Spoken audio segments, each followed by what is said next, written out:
You're listening to the DolphinsTalk.com podcast network.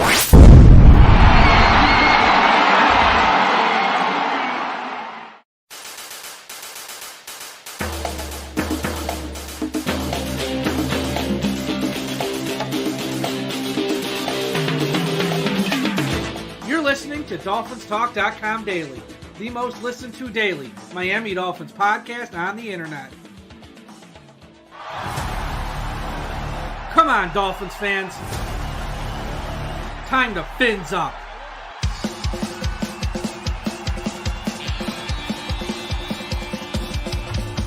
Miami's got the Dolphins, the greatest football team. We take the ball from goal to goal like no one's ever seen. We're in the air, we're on the ground, we're always in control. Hey, what do you say, Miami? You're talking. Good evening, Miami Dolphins fans. How are you today? And thank you for listening to DolphinsTalk.com daily on this Wednesday, October the 27th. I am your host, Mike, joined as always by Big E, Ian Berger. Ian, how you doing today? What is up, Mike? Fins up. Even though we have a losing team, I enjoy these weekly conversations with you. It's always a highlight. As we always say, it's never boring, and there's always something to talk about. And I know the vast majority of you watching and tuning in want to hear Watson talk. We're going to get to it. But first, a couple things off the top. Number one, right after this show, if you want more talk about the Miami Dolphins, Josh Katzker and his brother from the exact same mother, Aaron Katzker, the same old Dolphin show will be broadcast on the same channels on the I Am a Miami Dolphins Fan Facebook group. Big shout out to Carlos Hernandez, everyone over there. If you're watching on that group, be sure to share this video, and they will also be broadcast on this Twitter feed and the Dolphins Talk YouTube page. And if you're watching on YouTube, subscribe to the channel and smash that like button. A couple other bits of housekeeping. I recorded an interview today with Frank the Tank, Frank Fleming from Barstool Sports. Frank Fleming, diehard fan of the Dolphins. So, if you've seen, I'm coughing. If you've seen his videos after a loss, they are quite entertaining to say the least. He was a little bit more subdued on my show with him. So check that out. It's up on the website, DolphinsTalk.com, or the Dolphins Talk YouTube channel. Hint, he's not very impressed with Tua. No, he's not a fan of Tua. Frank the Tank is not a fan of Tua. And Frank's, I love the guy. I love him. I've had him on in the past. Like I said, diehard fan. He voices that frustration a lot of us have at times. And he wears his heart on his sleeve. The guy's got a heart of gold. Love Frank the Tank. And it's always fun chatting with him. So check that up. And at the end of the game, or at the end of the show, not the end of the game, at the end of the show, we will talk about this week's game between the Miami Dolphins and the Buffalo Bills on Halloween in Orchard Park. It is Halloween. Maybe our Miami Dolphins will dress up like a football team and actually play like one. I don't know. So before we get to the Watson stuff, let's talk about the Atlanta game this past week. Dolphins lose on a last-second field goal. Let me start, Ian, then I'll throw it to you. Sure. This was, in my opinion, it's a very simple game to recap. If there's ever a team loss, this is it. Yep. They sucked on special teams with a blocked field goal. And a you missed sucked field. on defense. You sucked on defense because you couldn't stop anybody all game. And the offense, and I know people are are throwing rose petals these days at our quarterback too. 2 interceptions. If he doesn't throw, you probably win the game. And everyone's, I know some people are going to say, well, he walked off the field to lead. Yeah, and if he didn't throw those 2 interceptions, you would have had a bigger lead, one that the defense couldn't have lost. This is a failure from coaching staff, offense, defense, special teams. It encapsulates the 2021 Miami Dolphins in a nutshell in one game where everyone had their hand in this loss. Nobody gets a free pass, and that's my recap of the Atlanta game. Ian, feel free to go at it. So I looked at it and I agree. I was very upset. Again, we lost again on a last minute score. I think, what was it, 3 weeks in a row now that we've lost on a last minute score. Yep. We could easily be 4-3 at this moment. Now we're 1-6, losing 6 games in a row. I looked at Tua's performance. He ebbed and flowed, right? He did well to start with, and then he kind of went to sleep for a little while, and then he did well, and then he made some pretty horrible mistakes. There's no question about it, that being horrible. But, I think looking at his performance overall, I thought that he shook off those horrible interceptions really nicely. And he was able to make some very important drives for scores at the end of the game. And I know some people like to say, I think the fact of the matter is some people have made up their mind already onto it. Either he's good, he's not good. But I think too, and this is an honest and true statement, every quarterback makes a bad play, right? But it's the quarterbacks that can bounce back from those bad plays and bring their team to take that lead in the fourth quarter. Those are the ones that make a difference. So yeah, he shouldn't have made those mistakes, and the team would not have been down had he not made those mistakes. But Tua brought the Dolphins back, and he did it through his legs. He did it through his arms. I think he did it a lot too with changing some of the plays on, at the line of scrimmage based on what he saw. Now, of course, too, and some stats came out recently that he is the second highest rated player for the Miami Dolphins so far this season. Of course, this season is kind of short, That's right? only through PFF and through PFF, exactly. But it's a stat, right? And not everyone lives and dies by PFF. But here's people say, and I think rightfully so, they say this is, these have been some easy teams that he's played against. Now let's see what he can do against a real team like Buffalo. So I think, hopefully he's able to survive the game on Sunday. And I say that lightly, but we saw what happened to him last time around against the Bills. Hopefully he's able to survive, and hopefully he's able to show some stuff. I think that's really going to be the test. But I took some positives away from it. I mean, the fact is that the season is shot for us as a team. We've got to start looking for 2022. But doesn't mean we're not going to continue to root for them and hope they do good. Yeah, because there's no reason not to root for them, because they don't even own their first round pick next year. So you might as well root for them. You got nothing to lose. And when it comes to, again, as I said on the postgame show, he's fine. He played good. Good. But that's all you ever get from him is good. And I know some people are going to say, well, he's improving. He's young. The same old.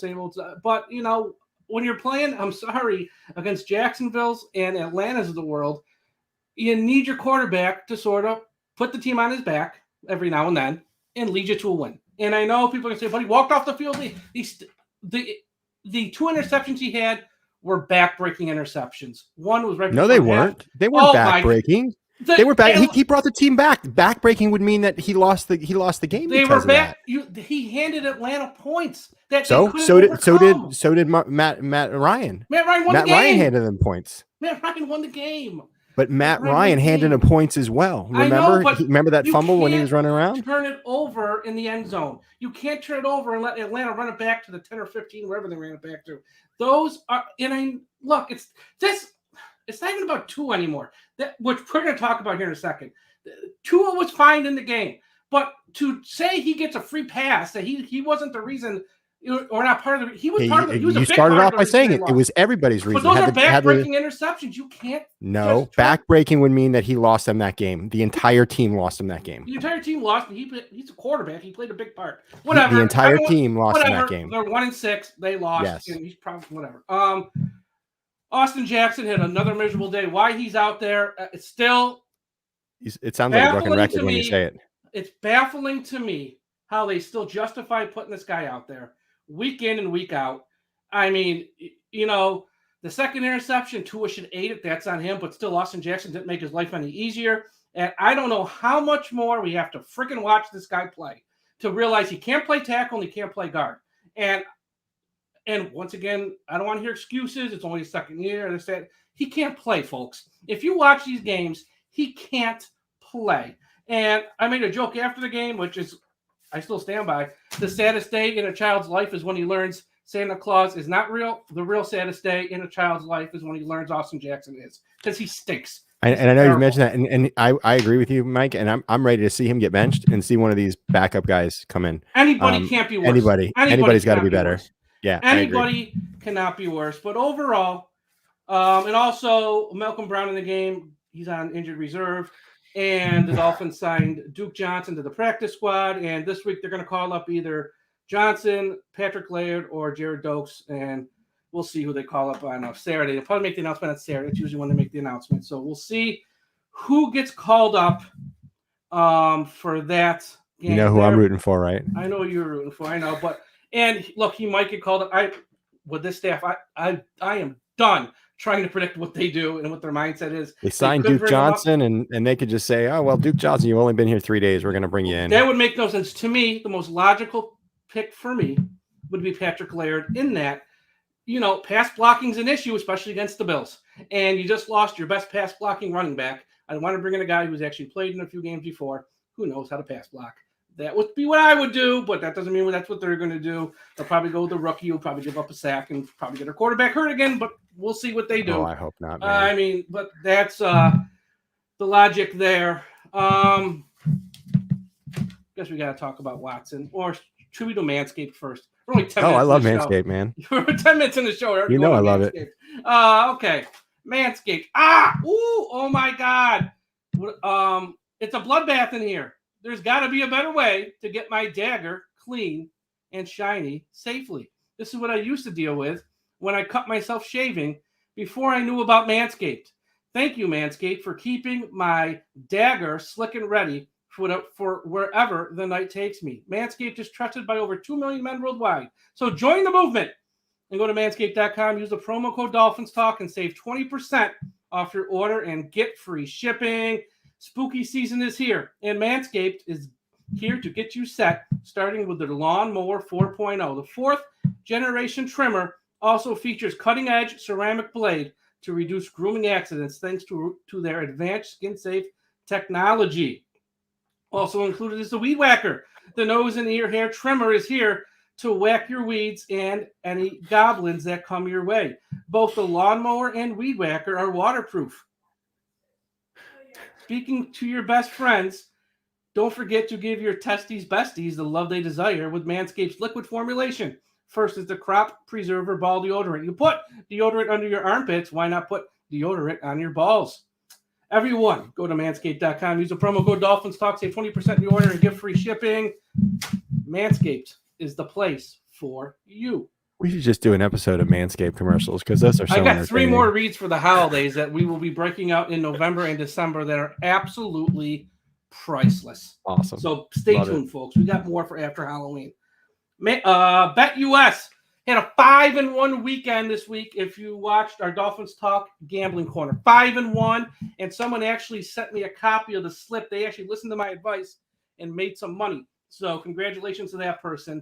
BetUS, use the promo code Dolphins Talk, get 125% sign-on bonus. Everyone go to betus.com because sports gambling season's in full force with the World Series, the NBA, college football, PGA, UFC boxing, and of course the NFL.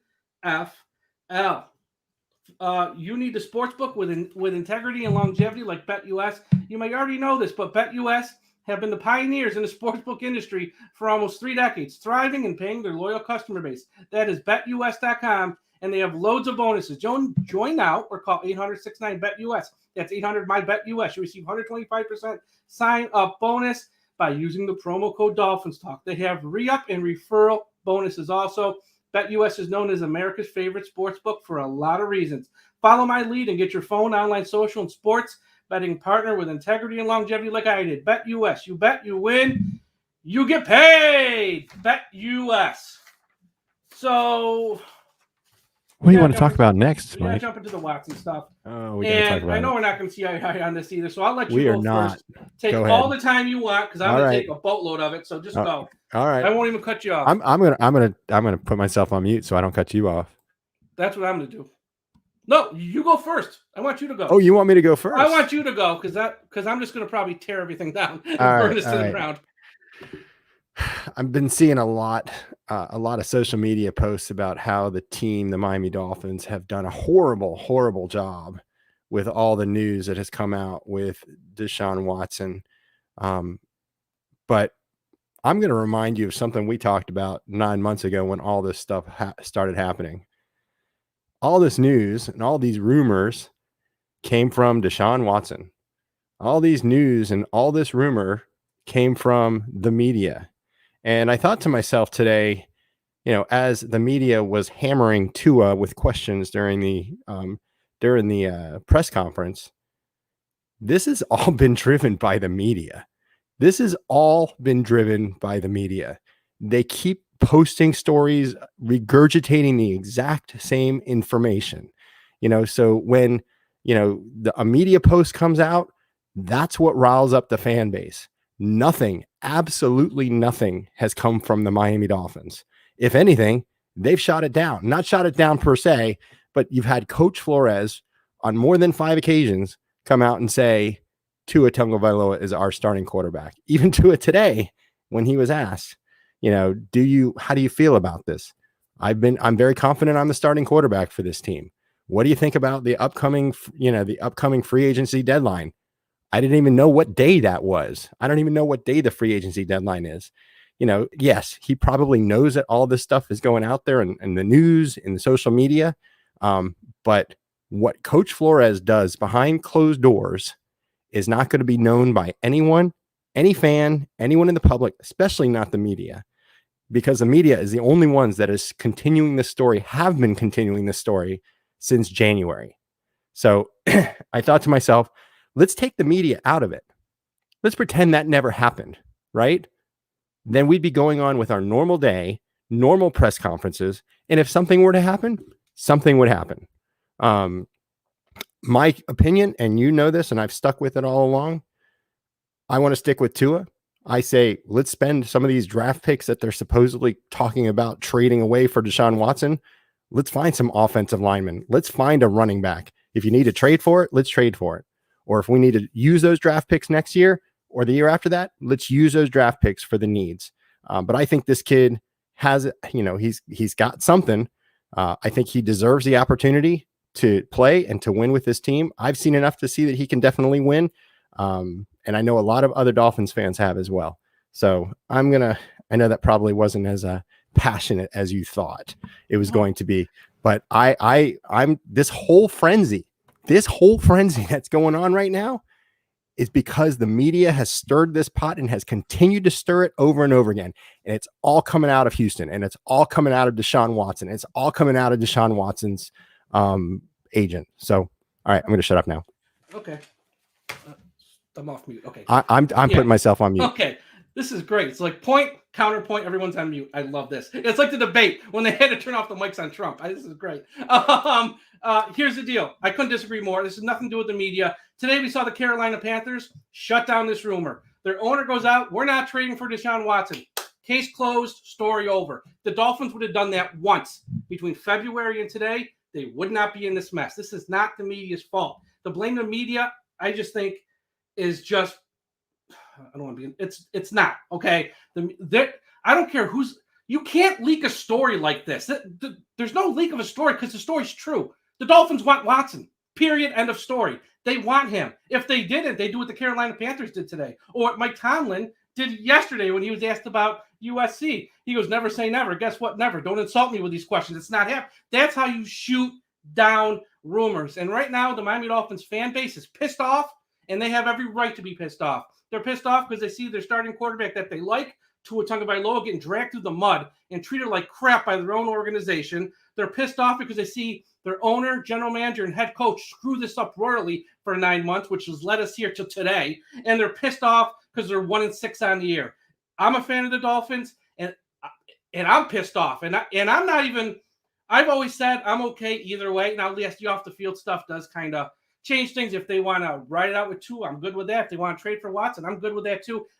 I'm sort of in the middle. I know nobody believes that, but it's the truth. I am. And even I'm pissed off at this point. And here's something else too. What the fans don't know, the fans don't even know what the story is at this point. The story has nothing to do with Tua. Okay, I see people online posting the stats like that matters at this point. Tua's stats don't mean diddly squat. This owner and front office have come to a conclusion. They don't want him. You can post every stat you want about how he's improving. He's got this completion percentage. He's got that. They don't want him. If they wanted him, they would have done what the Panthers did today, but like 8 or 9 months ago. They just say they don't want Watson and we're going to stick with Tua. They've never done that once. And I know some people say, well, they don't have to shoot down rumors. Well, by not shooting them down, this is what you get. Utter chaos, embarrassment, and you have alienated your starting quarterback and pretty much made him a lame duck. Because now, even if you don't get Watson, you think he wants to be here? You think he enjoys this? And Brian Flores today stands up there and says, Tua Tagovailoa is our quarterback. Yeah, we know he's your quarterback today. Say we're not interested in Watson, and Tua is my quarterback this year and next year and moving forward. That's what he doesn't say. That's what he needs to say. Otherwise, the noise gets louder, the chatter gets louder, and never, ever, ever stops. So, the fans of the Dolphins, I get it. You can start all the hashtags you want for Tua. This has nothing to do with his play on the field. Tua's been fine the last 2 games. He's been fine against Jacksonville and Atlanta. He's been fine this year in the games he's played in. He hasn't been awful. Yes, he's a younger guy. Maybe he's not at the level that everyone wants him to be at, that Herbert or Joe Burrow level. But at the end of the day, he's been fine. But this has nothing to do with the play on the field. You have a front office and staff that doesn't want him. How is this tough to understand? If they did, you shoot this down. And then I see people saying, I can't wait till next Tuesday at 4 o'clock when this is over. Folks, let me break this to you too, because this is something else a lot of fans aren't grasping around their heads. At 4:01 next week, if Watson's still on Houston, this story ain't going away. Because the following week, when Tua throws an interception or Miami loses, guess what the story is? Will Miami trade for Watson in the offseason? Well, this story isn't going to die next week because the Miami Dolphins haven't let it die once since February, March, or whenever the thing started, pretty much all year. And that's why this story ain't nothing from the media, has nothing to do with agents leaking stuff, has nothing to do with his stat line. To the Miami Dolphins organization or front office have made a decision that they don't want him. It doesn't matter what he does on the field. If they wanted him, they wouldn't be putting him through this. And that's why I don't understand. Some people have gotten this in the media. And, I said it on the podcast Sunday night and some other podcasts. Jeff Darlington did a podcast last Friday. He explained it. People say everyone in the media can't be untrustworthy and be liars.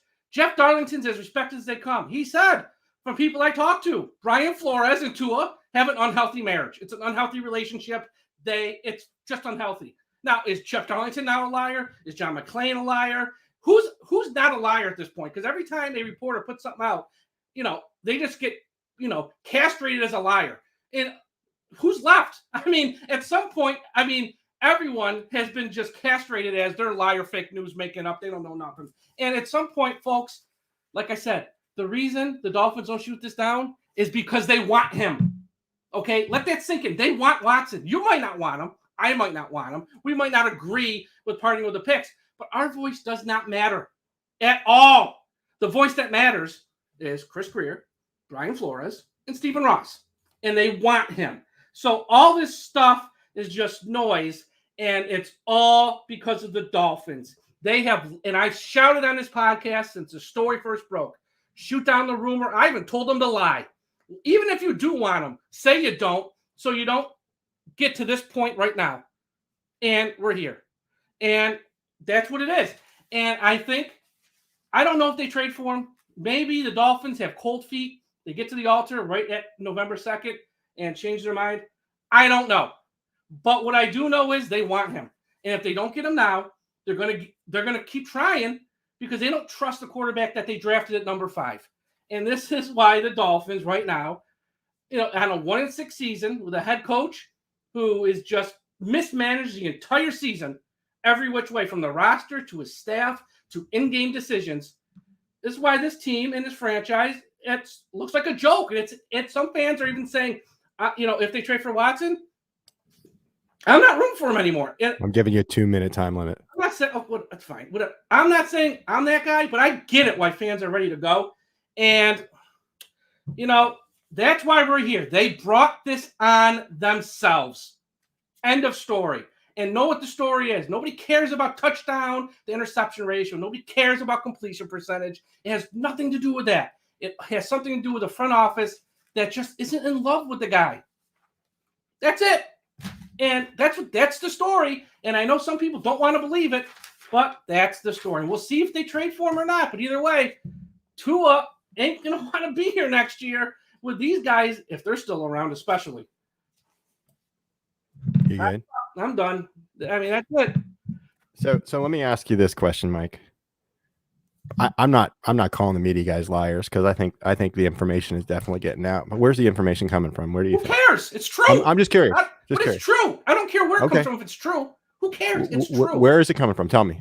I don't know. I'm not them. Where would you think? Come on, man. I think it's coming from every which angle. I think you think the Dolphins are releasing this information? I think they're not shooting it down. I think okay, but who's the one giving it to the media? I don't know. A Houston, Texas probably media guy. I don't know that for certain, and I don't think that matters. To me, see, if the story's true, I don't care where it comes from. If it's true, the story's true. Otherwise, they would have shot this down at some point. They're not even shooting it down today like Carolina did. So but why do you think they keep putting it out there? Why do you think they keep releasing that information instead of keeping it involved? I don't blame them. But that doesn't mean Miami's not involved. You're right, and I'm not saying that it's not possible either. Okay, let me be clear about that because it's very possible. I think enough talk has happened that that it is possible, that it's probable that they've had these conversations.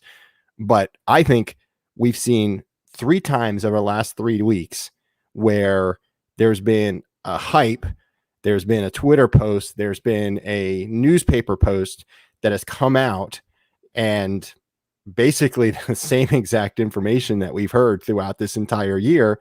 And the reason it's come out is because either the Texans or Deshaun's agent has said, we've got to get this done. And you're right. If it doesn't happen before November 2nd, it's going to happen at the end of the year. So, there's a 40+ year veteran writer for the Houston, the Chronicle, right?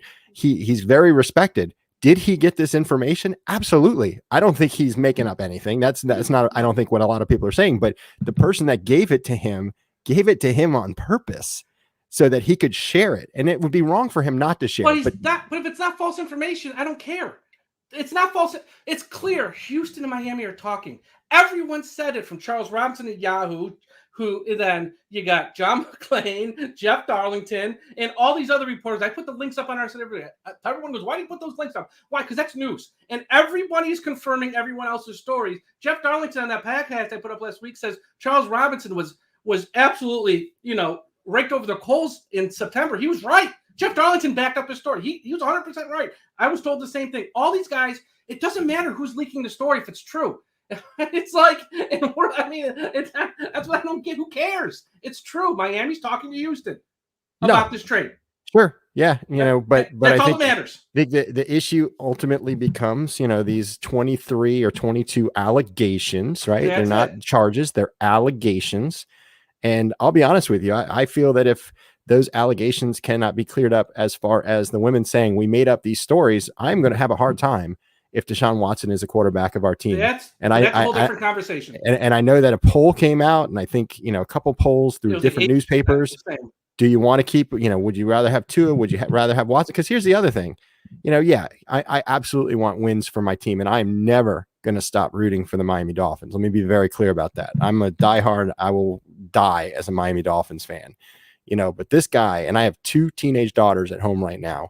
And if any of this information comes out to be true, and again, right now they're allegations, but if any of those turn out to be true, that's a whole different story, right? It's a different conversation. And if he goes to settle, which supposedly some news came out that he's not willing to settle with any of these people, but if anything comes out where this is true, I'm going to have a very, very hard time. And you're not alone. There's a lot of fans, and I get that, but that's a whole different conversation. That's a conversation after they make the trade, because right now, it's a tough conversation to have, but it's one and a great podcast. Once again, I'm going to give it a plug. Aaron and Josh did a show, I think Friday or Saturday last week. It's up on our website, up on our YouTube channel. Check it out, because they expressed all those feelings, saying, I've loved this team forever. How can I root for them if this guy's on it? And I get that. And that conversation is a whole separate conversation where if they trade for him, I'm sure we're going to have it on our show.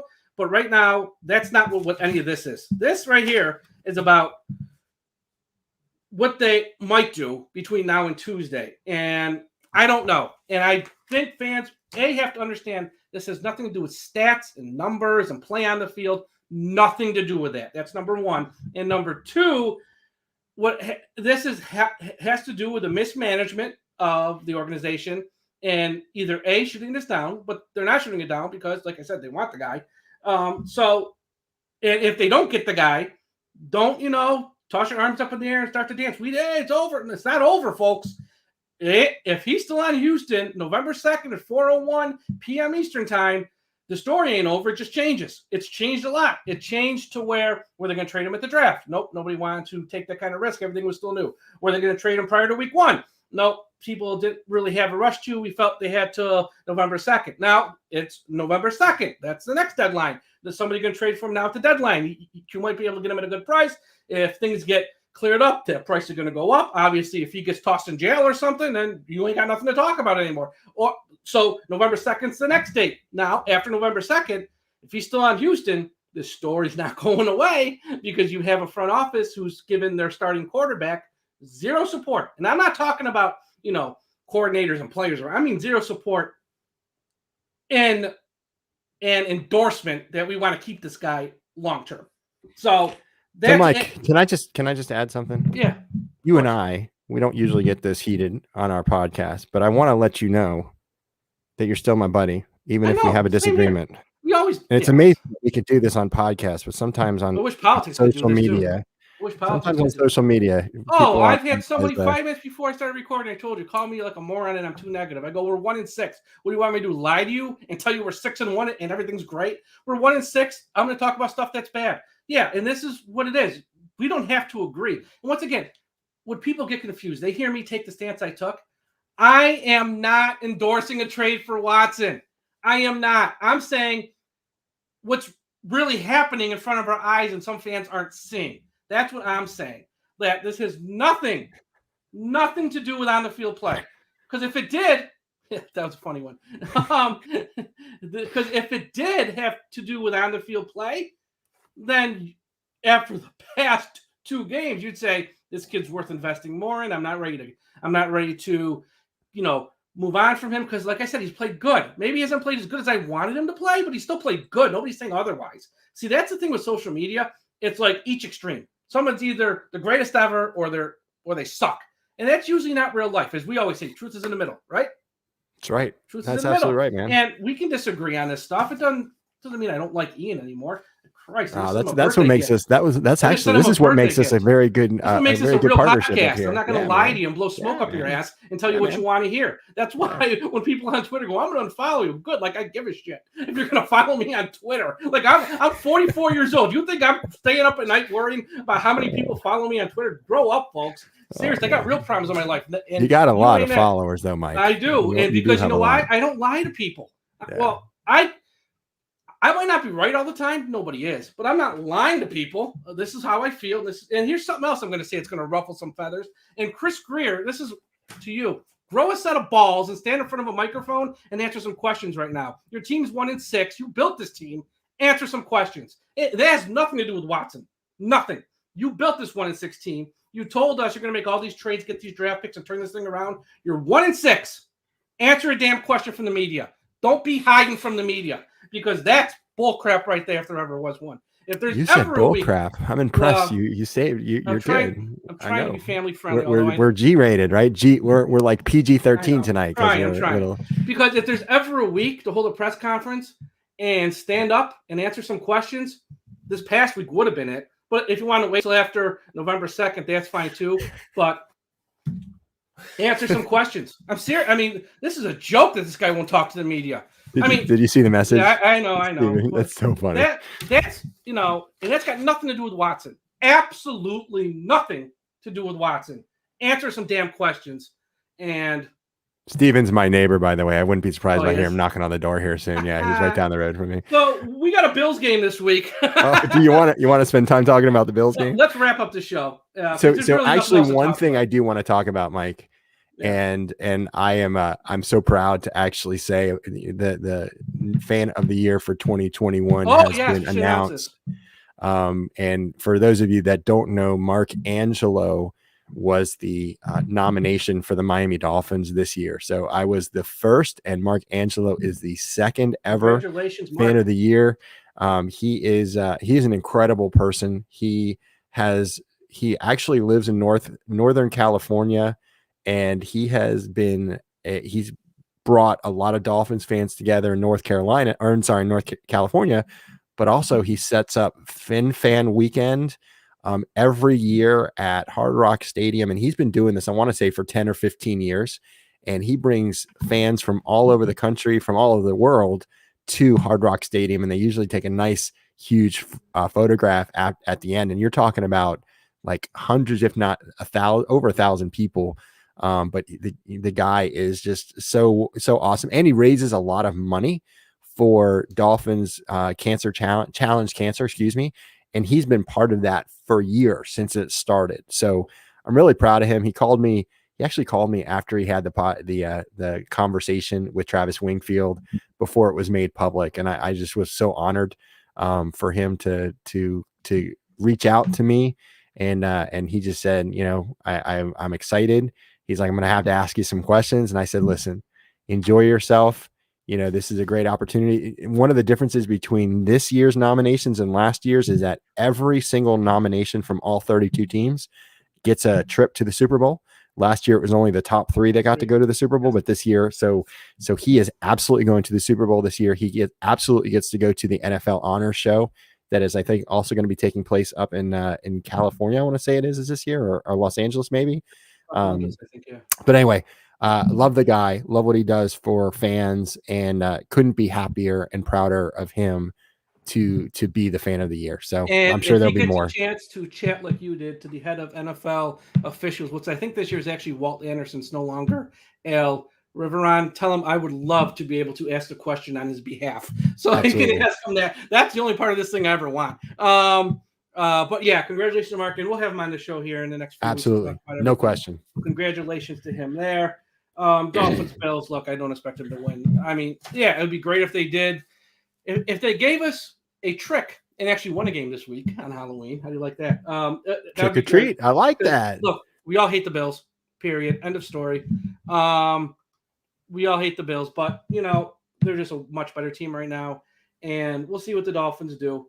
Like I said, you know, I get why fans are mad right now. I totally get it. And when I saw Tuesday night on social media, usually when I see people just, you know, up in arms, I just they have. I'm 44 years old, and I get. I can live with the losing. I can live with missing on picks in the draft. I can live with, you know, signing a guy, paying him too much. He doesn't. That's football. Every team goes through that. But I feel a lot of this stuff is self-inflicted, and that's the part that's so frustrating. But I will close with this, Ian. I'm going to tweak a line from Harry Carey. Now, I think when he said this, the Cubs won the World Series like 35 years later. But I'm going to tweak it for us.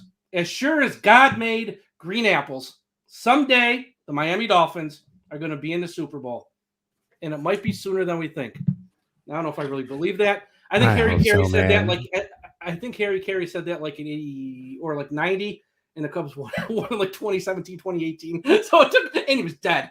So yeah, it took 20 years, but still. I hope to be alive when 20. I think it took 30. I hope to be alive when it happens, but it's gonna happen someday. Someday it's gonna happen. Hey, look, I got one fan out there. Mike, I really appreciate. Thank you. Thank you. No, I got more than one. Trust me. You do, Mike. You have a lot. But, anytime I run into people and they say they've seen our show. Actually, I saw one this weekend at the tailgate, and he was like, "Man, I love your show. You know, and you guys have such good conversations, and it always makes me feel happy because you know we're just talking about the stuff that we love. It's we're gonna be talking about this stuff anyways. It's just might as well turn on a camera and put exactly a little production. And also big congratulations to George Reed Jr. Oh man, that was so nice. Of our Dolphins Talk Military Fan of the Year was honored on the field this past Sunday against Atlanta between the first and second quarters to put him on the Jumbotron, put up a bunch of pictures, handing him a ball with his name on it. And thank you, George, for your service in the Marines and all you do for the Toys for Tots program in South Florida. But great to see the second winner. We had Ryan Scavuzzo with the Colts game, George Reed Jr. with this game. Now, our next winner, Tom, he won't be honored on the field, but he's still being sent to the game on us, free of charge, $100 gift certificate, all that stuff from us. So he'll be at the Giants game. But a big shout out to George Reed for being our second military fan of the year. And like I said, next year we're going to do more of this, and we're probably going to send more people than just 3. So be on the lookout for that next year. Also, be sure to read The Blitz on MiamiDolphins.com out every morning between 9 and 10 a.m. roughly. Check out the Blitz on MiamiDolphins.com. If you're watching on YouTube, go to the Dolphins Talk YouTube channel, subscribe to the channel, smash the like button, and Josh Katzker and Aaron the Brain are going to be up at 9 o'clock right after we go off pretty much, or there'll be a little time in between. So check them out, Josh and Aaron, get their perspective on Dolphins, Atlanta, Watson, and everything else. They're going to have probably a whole different perspective than me and Ian just had, because this is one of those things where we're all coming from the same place of love, wanting our Dolphins to do the best, but we all see things a little bit differently, and that's okay, which is something people need to learn on social media. It's okay to not think the same. Group think's always bad. It's always okay to have a wide range of opinions. So Ian, follow him on Twitter at Ian693_. Thanks to that bitch Celine Dion who ruined his first account. Be nice. I have forgiven her. It was my fault, so I'm accepting my responsibility. It was more Sony than Celine. And also follow Ian and his YouTube channel, Big E Miami Dolphins. Big E Miami Dolphins. What else am I forgetting? Website DolphinsTalk.com for all the latest. And folks, there's going to be a bunch between now and Tuesday, or not. But there's going to be stories about it, whether it happens or not, one way or the other. So go to the website, DolphinsTalk.com, for all the latest. Ian, you got anything else here, or are we done? I just want to thank you again, Mike, for the conversation. I love this show. I want to thank everybody for all the comments, because it was great to see everybody so engaged, and I was trying to pop them up as I could, but great conversation in the chat tonight too. Fire! And it's right. You know, when you're 1-6, what are you going to talk about the games? Nobody wants to rehash a game we lost. I saw this movie. I saw Tomorrow Wars just so I could see J.K. Simmons talking about the Miami Dolphins. The Dolphins, yeah. And like I said, be sure to check out my interview with Frank the Tank, Frank Fleming from Barstool Sports. It's up on our website. Frank, I love Frank. I love this guy. I'll wrap up with this. If you don't know how Frank the Tank got famous, Google Frank the Tank or Frank Fleming Mets. I can't even say it. Mets opening day, because about 4 or 5 years ago, he got caught on the New York City Transit line and missed part of the Mets opening day game, and he got interviewed by the local news, and he went off on the local news of how the New York City Transit line stinks, and then Dave Portnoy and all of his genius goes, I'm hiring that guy, because he is just so entertaining. And like I said, he is someone who we all have a little Frank the Tank in us, I think, at times. We all do. And it's a fun interview. You might not agree with some of his opinions, but that's not the point. Just sit back, relax, have a couple laughs. And he tells a great story about Martin Brodeur you're not going to want to miss. So everyone have a great day, and we'll talk to you again after a while. Fins up, everybody. Good night.